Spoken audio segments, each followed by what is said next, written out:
You know that feeling when you get a deal that's just too good? That was this apartment.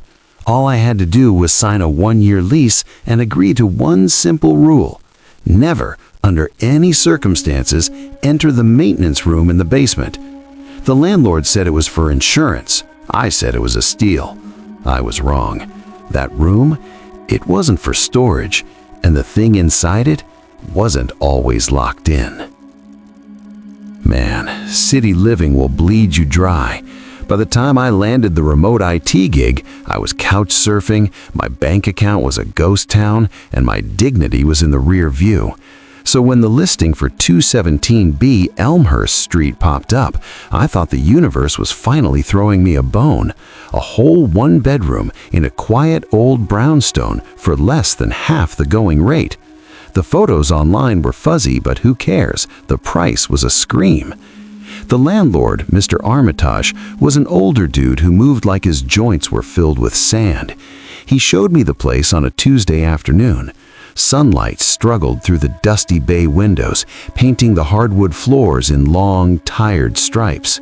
The air smelled like lemon polish and something else, something dry, like old newspapers in a sealed attic. "It's a solid building," Armitage croaked, his voice a dry leaf rustle. "Quiet.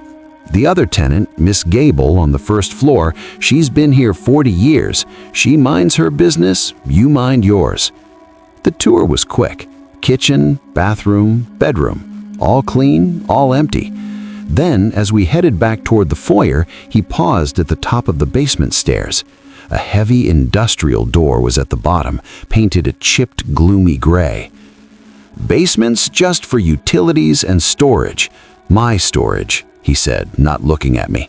He fished a single tarnished key from his pocket.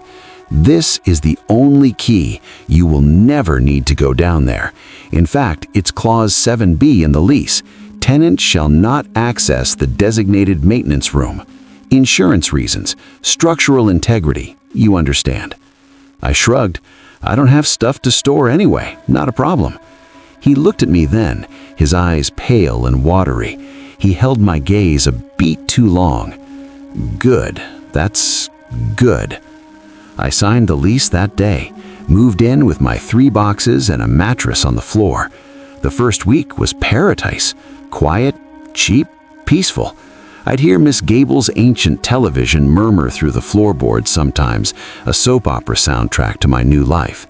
But by the end of week 2, the sounds started. Not from Miss Gable, from the walls. It began with the pipes, a low rhythmic knock, knock, knock that would start around 1 a.m. deep in the building's guts. Just old plumbing, right? Then the scratching. Not mice. This was deliberate, like something blunt being dragged slowly, thoughtfully along the inside of the plaster. It would trace the perimeter of my living room wall, stop behind my headboard, then fade away. I mentioned it to Armitage when he came to collect the rent. He stood in my doorway, never fully crossing the threshold. "Old building," he said, his eyes darting past me toward the heat register. "Settles, pipes expand, you get used to it." But his hands were trembling, and he left so fast he almost forgot the check. The isolation got to me. Working remote meant days could pass without speaking to another soul. I started talking to the building. "Quiet down," I'd mutter when the knocking started. "Give it a rest," I'd whisper to the scratching in the walls. One Tuesday, the building answered. I was washing a dish, staring out the kitchen window into the narrow alley. The scratching in the wall beside me was particularly loud. Annoyed, I knocked back. Bang, bang, bang. The scratching stopped. Then, from inside the wall, clear as a bell, came 3 slow, deliberate knocks in reply. Bang, bang, bang. My blood went cold. I dropped the plate. It shattered in the sink. For an hour, I just stood there listening to the terrible, thick silence. That's when I started noticing the other thing. The smell from the tour, that dry, papery scent, it was strongest near the heat vents. And on particularly cold nights, when the furnace in the basement would kick on, the air that blew out would carry something else, a faint coppery tang, like a handful of old pennies. It made the back of my throat itch. I avoided the basement stairs like a plague door, but the mystery was a poison seeping into my thoughts. Why such a cheap apartment? Why that one insane rule? What was so important in a maintenance room that it needed a clause in a legal document? I found Miss Gable collecting her mail one afternoon. She was a tiny bird of a woman, wrapped in a faded floral shawl. "Lovely building, isn't it?" she said, her voice surprisingly strong. "It's quiet," I offered. Her smile didn't reach her eyes. Mr. Armitage is a stickler for rules. His father was the same, and his grandfather. This building, it's been in their family a long time. They know how to manage it. She leaned in, and for a second her pleasant mask slipped. "Some things," she whispered, "are better managed than removed. You understand? Don't go poking. Just live quietly." She shuffled back into her apartment and closed the door with a soft, final click, a warning disguised as neighborly advice. The next night, the sleep paralysis hit. I woke at 3:33 a.m., the digital clock burning the numbers into the dark. I was wide awake, but my body was stone, couldn't twitch a finger, couldn't scream. All I could do was stare at my bedroom doorway. And in the hallway, backlit by the faint green glow of the microwave clock in the kitchen, a shape stood. Tall, impossibly thin, its silhouette warped. It wasn't Mr. Armitage. It wasn't human. It stood at a slight angle, head cocked, as if listening to the very beat of my terrified heart. It didn't move for an eternity. Then, with a jerky, unnatural motion, it slid sideways out of view, not walking, but sliding, toward the living room, toward the basement door. When I could move, I vomited. I spent the rest of the night with every light on, a kitchen knife on the coffee table. The scratching in the walls that night was different. It was eager. That was it. I wasn't living with a rat problem. I was living on top of something, and Mr. Armitage knew. Clause 7B wasn't for insurance. It was a containment protocol. I was part of the containment.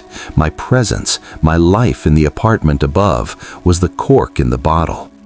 Driven by a mix of terror and rage, I went to confront him. He wasn't at his listed office. I drove to the address on the lease, a well-kept house across town. An elderly woman answered, his sister. When I mentioned 217 Elmhurst, her face crumpled. "He's not here," she said, her voice trembling. He stays at the building most nights now, has for years, since the incident with the previous tenant in 4B. She caught herself, shaking her head. "You shouldn't be there. He said he wouldn't rent it out again, not after the last one. Left." "Left how?" I pushed, my heart hammering. She just started closing the door. "The lease is the lease. He's just the caretaker. We all are. Just leave it be." Caretaker, the word echoed. He wasn't a landlord. He was a warden. I returned to the brownstone, a plan forming in my panic-riddled mind. It was a breach of contract, a stupid, dangerous idea, but I had to know. If I knew what was in the bottle, maybe I could seal it for good, or at least know what was watching me sleep. I waited until 2 a.m. The building was tomb quiet. I took a crowbar from my toolkit and crept down the basement stairs. The gray door loomed. The lock was old but heavy-duty. It took 3 tries, each metallic crack sounding like a gunshot in the silence, before the bolt gave way. The door swung inward on silent hinges. The room was small, empty, no boiler, no boxes, just concrete and dust. And in the far wall, another door. This one was newer, steel, with a heavy industrial bolt on this side, like something you'd find on a walk-in freezer or a vault. This lock was easier. I slid the bolt back. The seal broke with a hiss of stale air. The smell hit me first, that dry, coppery penny smell, so thick I could taste it. The room was pitch black. I clicked on my phone's flashlight. The beam illuminated a space not meant for maintenance. The walls were covered floor to ceiling in writing, not graffiti, neat cursive script layered over itself, a mad librarian's catalog, all in the same ink, now faded brown. As my light moved, I saw what they were. Names, dates, apartment numbers, 4B, 3A, 2C, going back decades. The last entry in fresher ink was previous tenant 4B, 2021. In the center of the floor was a circle drawn in the same brown substance. Salt was piled around its edge, now gray with dust, and in the very center of the circle, sitting neatly on the concrete, was a small hand-sewn doll.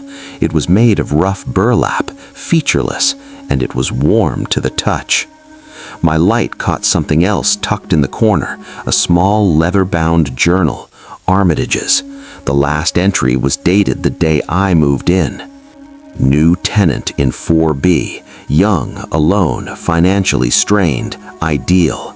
The binding requires a living presence above the circle, a channel for its attentions, to keep it focused, fed on the minor anxieties of a single life, rather than letting its hunger grow and look outward. It is a repulsive calculus, but the only one that works. Grandfather's method.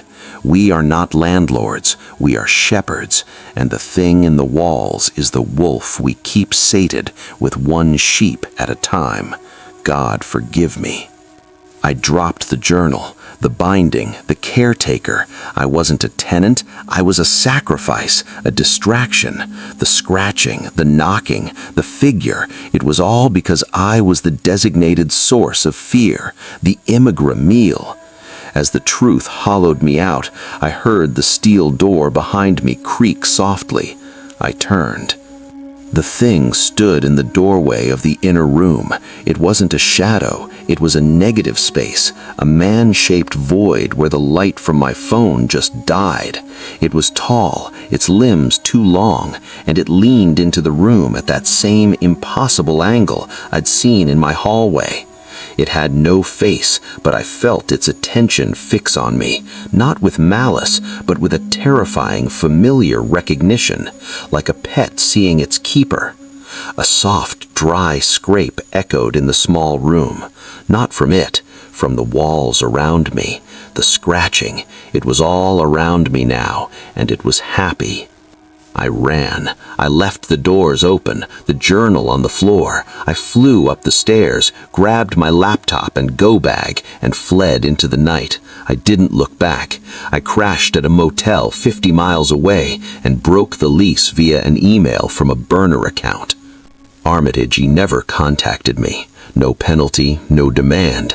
My security deposit showed up in my account a week later. No explanation.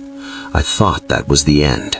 I got a new place, tried to forget, but last week, the new guy at work, Leo, was complaining about his search for an apartment.